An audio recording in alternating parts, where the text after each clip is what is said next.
السلام علیکم سامعین کرام، آج کے اس عنوان خاص میں ہم اس بات پر روشنی ڈالیں گے کہ کیا اولیاء اللہ کو بھی شیطانی وسوسے آتے ہیں؟ کیا اولیاء اللہ کا الہام بھی شیطانی ہو سکتا ہے؟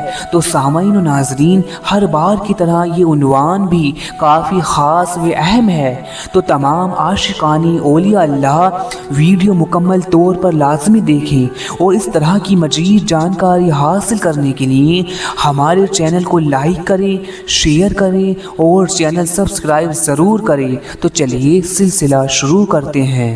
سامعین کرام، دیکھیے کہ جب اولیاء اللہ کے باطنی علم اور الہام کی بات آتی ہے تو ایک فکر یا ایک اعتراض یہ بھی پیدا ہوتا ہے کہ اولیاء اللہ پر جب کسی علم یا کسی راز کا مفہوم کھلتا ہے تو کیا یہ ضروری ہے کہ جو علم، جو راز اولیاء اللہ پر کھلا ہے وہ حق ہو؟ وہ مکر و استدراج بھی تو ہو سکتا ہے، اور اولیاء اللہ کو یہ لگے کہ ہم پر حق کھلا ہے، حق واضح ہوا ہے۔ اور دوسری بات یہ کہ جو وسوسے ہیں وہ بھی خطرہ ہے، اور گویا الہام بھی خطرہ ہی ہے، کیونکہ دونوں کا جو گزر ہوتا ہے وہ دلوں میں ہوتا ہے۔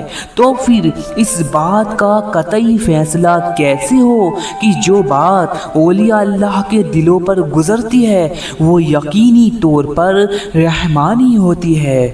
دیکھیں سامعین اکرام، یہ جو اولیاء اللہ ہوتے ہیں ان کو کسی بات یا کسی راز کا معنی و مفہوم کی صحت کا علم جو ہوتا ہے وہ نور ولایت سے ہوتا ہے، اور اللہ عز و جل جن کو اپنی ولایت کے ساتھ خاص فرماتا ہے تو شیطان کو ان پر دسترس و غلبہ حاصل نہیں ہوتا۔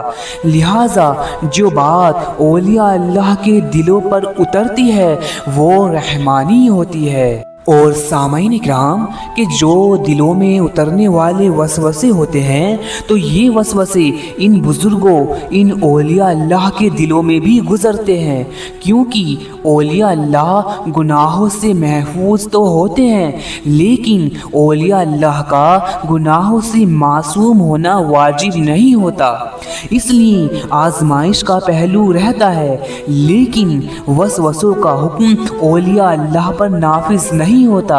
یعنی وسوسے جو ہوتے ہیں وہ اولیاء اللہ کے دلوں میں اثر نہیں کرتے، ٹھہر نہیں پاتے، اولیاء اللہ کے دلوں پر نافذ نہیں ہو پاتے۔ اور اس بات کی تصدیق اللہ عز و جل سورہ بنی اسرائیل کی آیت نمبر 65 میں کرتا ہے کہ بے شک میرے سچے بندوں پر تیرا کوئی زور نہیں چلے گا اور تیرا پروردگار ہی کامل نگہبان ہے۔